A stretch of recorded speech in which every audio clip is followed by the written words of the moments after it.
say. So I was able to confirm a couple of things that I think are worth passing on to anybody who's considering playing the PC version of this game and using an Xbox One controller to do that.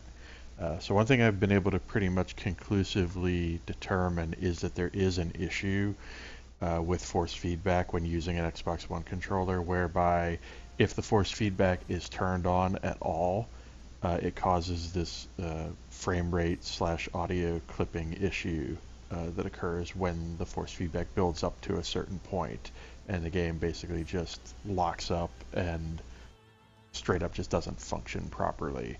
Now, the quick and dirty kind of easy solution to that issue, at least until the game gets patched, is to simply turn force feedback all the way off, and I will show you how you do that and where you go to do that. There's also a configuration setting regarding steering dead zone, which I think is also something that I would recommend that you do. It doesn't actually have anything to do with game performance per se, but I think it goes a long way to helping make the game easier to control on an Xbox One controller. So let's go ahead and jump in.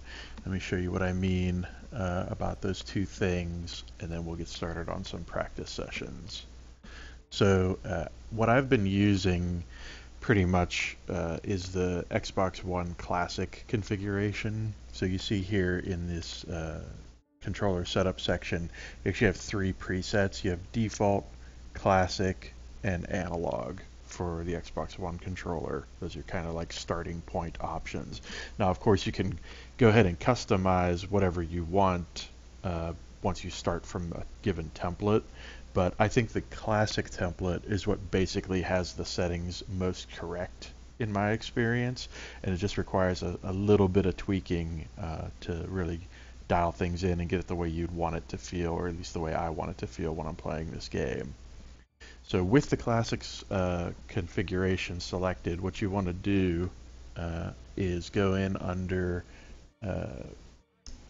configuration, and then what I tend to like to do is bump the steering dead zone down a bit. I think 48's a little bit too high, so what I usually do is take it down 2 notches here to 38. And then the other thing I will do is come down here to force feedback and turn that all the way off. Now, I've tried this in all different settings along this bar, and even with the force feedback as low as 5%, where you can even barely even feel it when force feedback does occur, you still get those frame rate and audio clipping issues and such if you happen to have a lot of force feedback events trigger in sequence or in a short amount of time. So what I do to just avoid that completely is turn it all the way off. And then you'll see I'll even do some examples in our first practice session where I'll purposely hit things and do things that would cause the force feedback to trigger. And I'll show it to you both ways, and you'll be able to see how this is very clearly tied to those performance issues that we saw during the last stream. But for now, I just want to show you one other thing. So notice that I did in fact set this steering dead zone to 38, which is again 10 down from the 48 that it started at in this preset. But notice that if I back out of here, which saves my configuration, and I come back in, notice that it's automatically adjusted it down to 37. I don't know why that is. I don't know if the controller's just not capable of having the sensitivity set that granularly, so it just picks whatever number is closest that's valid, or what the deal is there. But that's something to keep in mind, that even if you set it specifically to 38, it's going to jump down to 37, which seems to be an okay number for it to be at. Honestly, it seems like anywhere between, like, say 34 and 40 seems to be pretty good for this value, depending on what your sort of preference is.